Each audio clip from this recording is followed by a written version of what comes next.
I'll never forget the moment I walked into my bedroom and saw them. How could you? My sister, my husband, the two people I loved most in this world. But you know what? That wasn't even the worst part. The worst part came 3 hours later when I was sitting across from my parents, tears streaming down my face, mascara running, barely able to breathe, and my mother looked me dead in the eye and said, "Well, Rebecca, what did you do to push him away?" That moment right there, that's when I realized I'd lost more than just my marriage. Before we begin, hit that subscribe button and drop a comment telling me where you're watching from. I need to know I'm not alone in this. My name is Rebecca. I'm 35 now, but this story happened when I was 32. I need to tell you this because I spent 3 years thinking I was crazy, thinking maybe it really was my fault.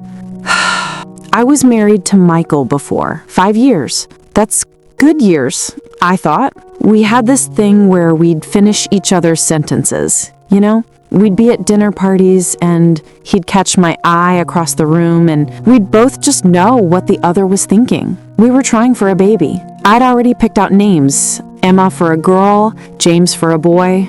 Michael liked Emma better. My sister Danielle is 4 years younger than me. Growing up, she was the golden child. I don't say that with bitterness. Well, maybe I do now, but back then, I just accepted it.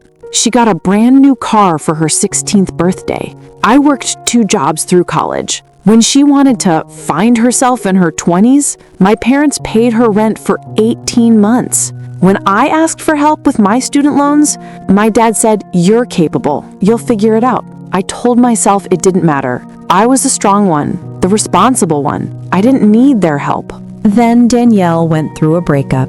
She called me at 11 at night, crying so hard I could barely understand her. She asked if she could stay with us, just for a few days.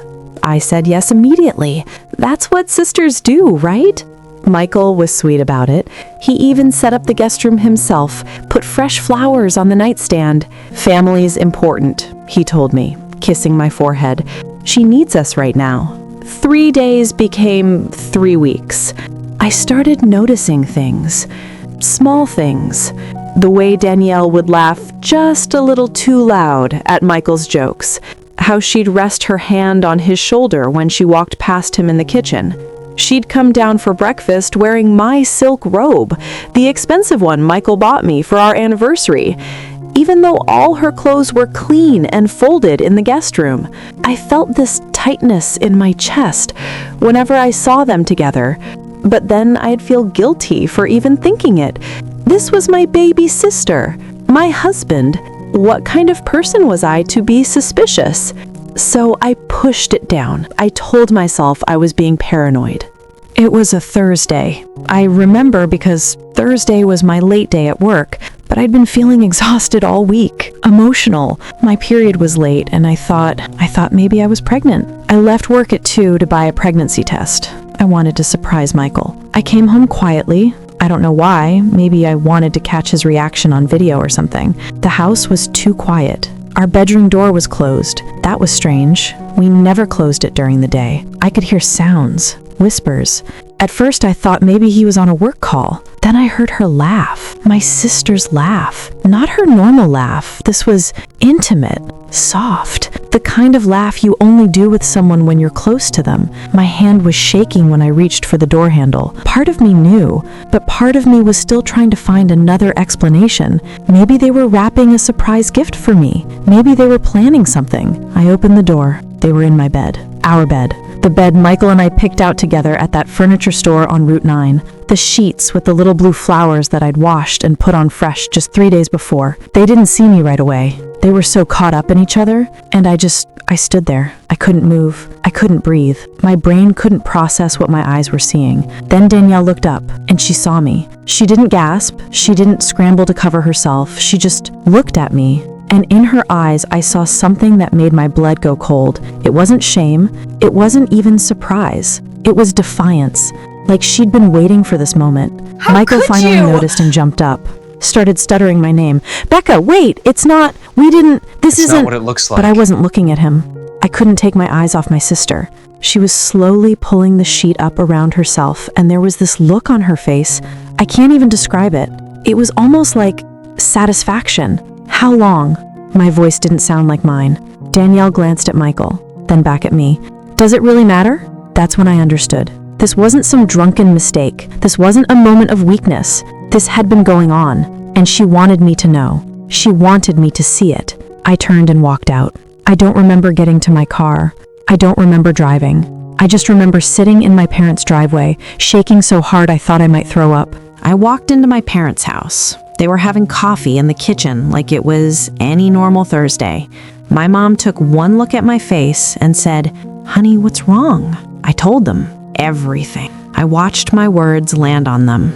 I waited for my mom to stand up, to grab her keys, to say we were going over there right now. I waited for my dad to get that look he used to get when someone hurt one of us. When a boy broke my heart in high school, he'd been ready to drive to his house. But nobody moved. My mom just sat there, holding her coffee mug. The silence stretched out so long, I started to feel like maybe I hadn't spoken at all. Finally, my mom said, "Well, Rebecca, these things don't happen in a vacuum." I blinked. What? Marriage takes work. When's the last time you really tried? Put on something nice for him, made him feel wanted. I couldn't breathe. Mom, she was in my bed with my husband. She sighed, like I was being difficult. I understand you're upset, but your sister's been through a lot. That breakup really damaged her. She's vulnerable right now. She needs support. I looked at my dad. He wouldn't meet my eyes. He just stared into his coffee cup and said, "Your sister's always been more sensitive. You know that." "I'm your daughter too." My voice cracked. "I'm sitting here telling you what happened and you're defending her?" My mom reached across the table and patted my hand, the way you'd pat a child who's overreacting. "We're not defending anyone, sweetie. We're just saying that if Michael strayed, maybe you should look at why. Men don't cheat when they're happy at home." Something inside me broke in that moment. It wasn't a loud break. It was quiet, like ice cracking on a frozen lake. I pulled my hand away from hers. "So, this is my fault?" "We're not saying that. You are. You are saying that." My mom's face tightened, that look she got when one of us was disappointing her. "You're always so dramatic, Rebecca. This is why Danielle needs more support. You're strong. You can handle things. She can't." I stood up. My legs felt like water. I came here because my husband cheated on me with my sister, and you're telling me it's my fault because I'm strong enough to handle it? My dad finally spoke. "We're just trying to keep the family together." "What about keeping me together?" Neither of them answered. I left. I got in my car and drove to a Holiday Inn off the highway.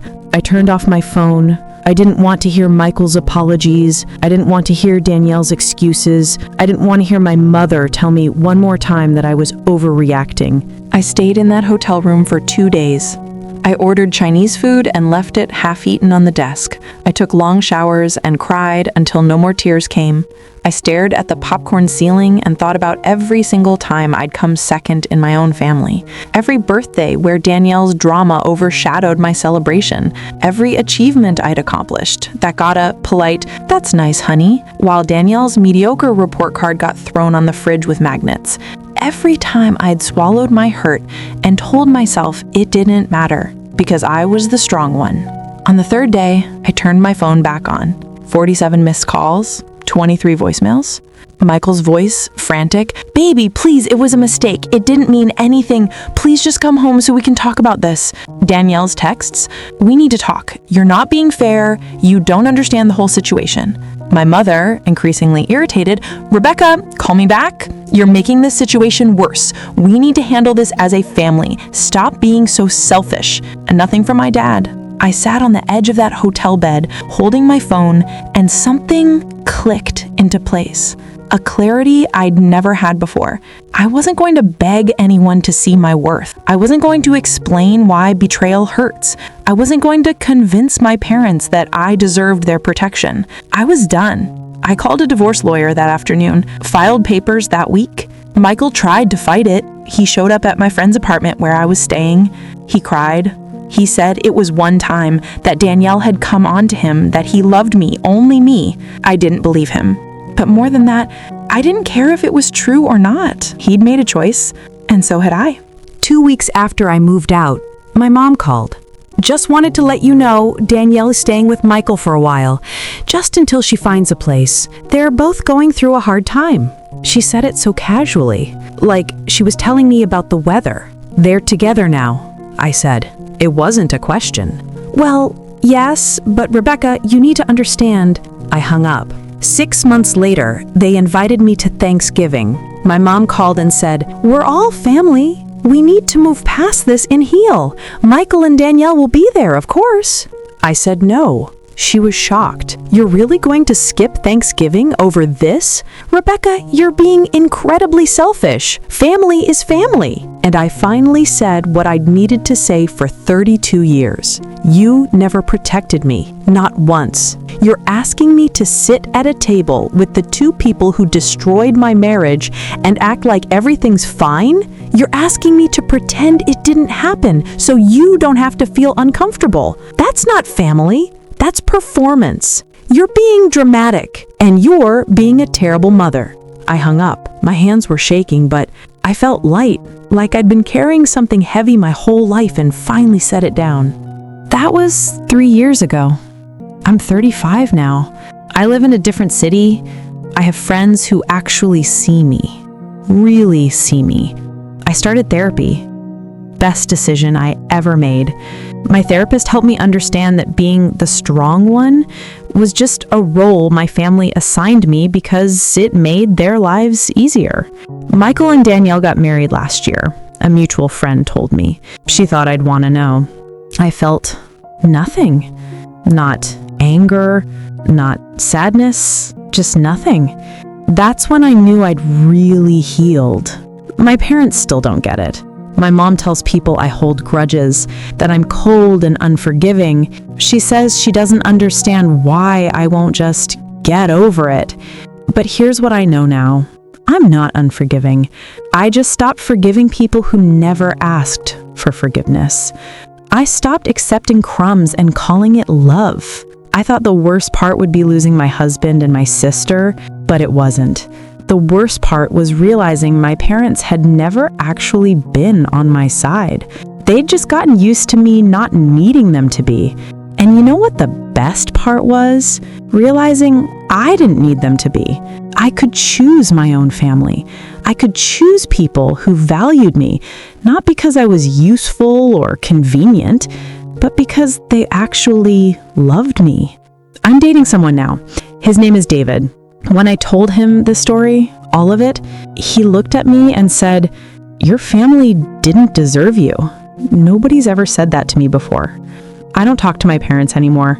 Once in a while, my mom will text on my birthday, short, generic messages. "Hope you're well." I usually don't respond, not because I'm angry, but because I don't owe anyone access to me just because we share DNA. Some people think I'm harsh. They say everyone deserves forgiveness. Family is forever. Blood is thicker than water. But the full quote is the blood of the covenant is thicker than the water of the womb. The bonds we choose are stronger than the ones we're born into. I'm not waiting for an apology anymore. I'm not waiting for them to understand. I'm just living. And it's the first time in my life I feel free.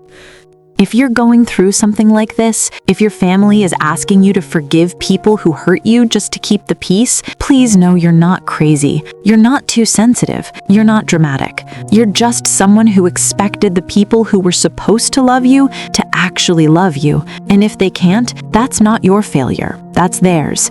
This was an Unspoken Files. My name is Rebecca, and I'm finally okay. Do subscribe and like the video. Share it with someone needy.